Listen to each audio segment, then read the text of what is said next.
Good morning, good morning, good morning.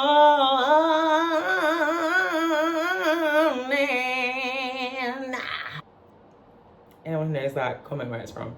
Anyway, ciao, I'm back again for my updated review of the BEIS East to West tote. Before I say anything else, I want you to know that it was an overall success. I do have some words of wisdom. First journey was a inter-country train that took in total 8 hours. So I took a large suitcase, and then I also took my east to west tote. Sorry, I just realized I haven't put her in a shot. How could I? So yeah, I had this, and then yeah, my large suitcase. So I packed firstly my laptop because I had a lot of work to do. Actually, do you want to say a little bit better? Maybe if I do it like this. Ugh. Packed my laptop, put that back there. Also, ciao. My water bottle, as you can see. I'm gonna put this out here. I'm just like recreating the experience for you because this was like 3 weeks ago. And I also had like my, I guess like pharmacy kit. I had everything in there from spray, SPF, 8 hours next to a window. Keep that tatted up, baby. Hand sanitizer, perfume, paracetamol, plasters, wipes, stain pen, more wipes, tissues, lip balm, and gum. This was actually really, really useful, just to know that everything I might need to disinfect anything was there. I also had this thing attached. You can get, if you live in Germany, you can get this at DM. Oh my gosh. Oh my gosh. I love just having that thing on me. Like, I put it on every bag I have because like even before COVID, hun, like I was sanitizing because people are nasty. Let me tell you that for free. People are nasty. Okay? Those hands that you're touching the pole. Do you know how people will wipe their bum and not wash their hands? In the words of Queen, let's be guided. Okay? It's not even about virus. Everyone's standard of cleanliness is not your standard of cleanliness. Let's just be real, baby. There was a very real threat that my period was gonna come, so I have my period bag here. I just put my jewelry in this like cute little jewelry holder here. Also have this travel pillow. I spent a pretty penny, a very pretty penny on this. It's supposed to be ergonomic. How it works is that this just reminds me of when I was putting it on. Those French trains are quiet. They are, you can hear a pin drop. If your stomach rumbles, I promise you 2 carriages down heard it. It's painful. So when I was taking this apart, right? When I was taking this apart, obviously you've got this whole long strip of Velcro and basically the really painful experience of having to take it. That was even more delicate than the real life situation. But yeah, you're supposed to basically put it under your chin and then suffocate yourself like this. And then it's supposed to hold you so that you can like nod off and sleep.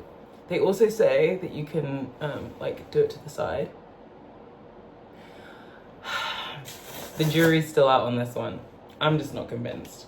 I just felt like I was still nodding, you know? Like my return journey, I was knackered, mate. I was so tired, slumped. I just felt like this was not doing what I paid for it to do.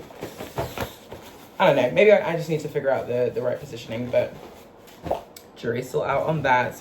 I have my wireless headphones in here, backup wired headphone. My travel documents. Now, I traveled the week after Microsoft had that like worldwide hiccup. I wouldn't even call it a hiccup because a hiccup implies it was momentary. That thing lasted what, a day? My sister was stuck at hey, Alexa, stop. I just realized my laundry is ready. My sister couldn't basically check in for a flight, so I was scarred and I was like, all my train journey tickets, all my bus tickets just need to be on hard copy. So I basically put them in this section here. I've had this for years and it just comes in handy every time. It's got my initials. Super cute. Yeah, this fan. I keep that thing on me as well. And then I also had a scarf and a cardigan because in as much as I was going to the south of France and it was hot, sometimes trains, modes of transport in particular, tend to overdo it with the AC. My worst nightmare is being stuck on an 8-hour journey, like in a tank top and like freezing my toes off, and it being hot outside and not having the right facilities to manage that. Once bitten, twice shy, that was what was in my bag. First thing to note was that, of course, I am so happy with the capacity of this baby. Let me show you just what she looks like.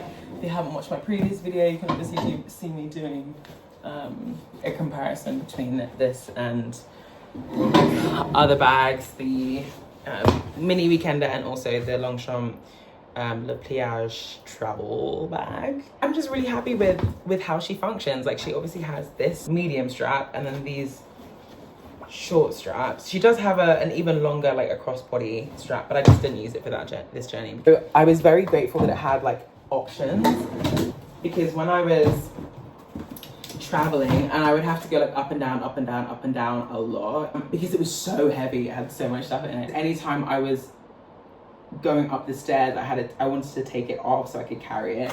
Obviously meant that it was really easy just to take it off with the handles and then but then anytime I wasn't going upstairs, I wanted it to be on my bag, so then I would again take it and then just really easily.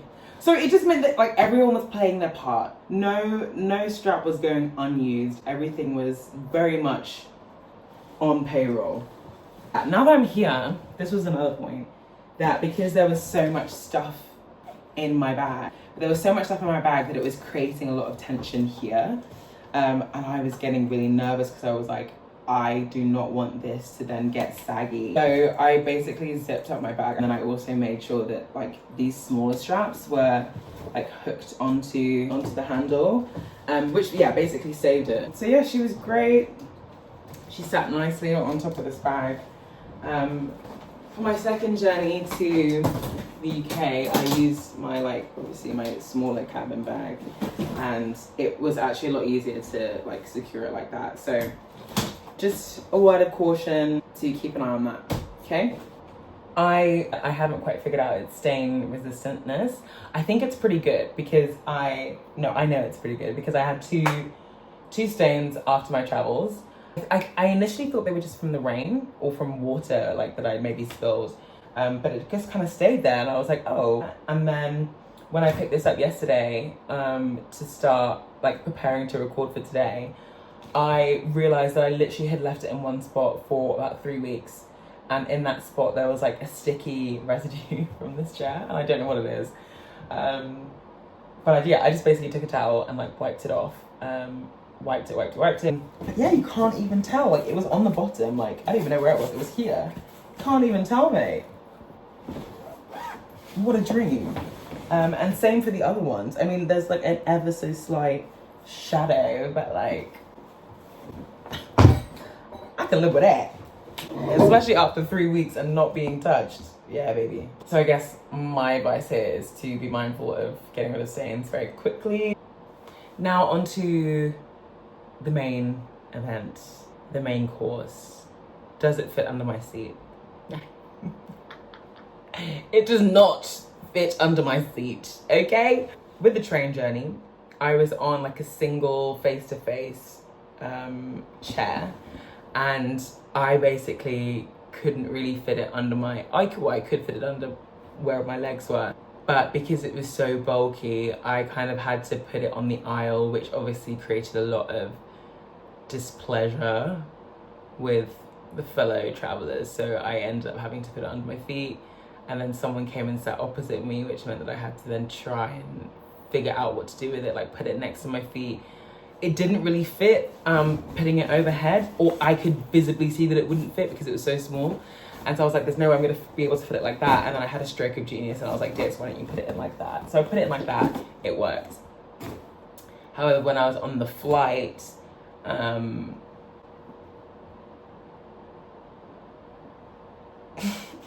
baby. And it was even British Airways. Like, it was a British Airways flight, so it has more legroom, more underseat like availability, and it just, yeah. I'm sure that if I bent it like so, it would have been fine, because it was just ever so short of being able just to fit snugly. But the point was that it didn't fit snugly. You had to finesse it. Maybe you could slide it in like that instead. That probably would work.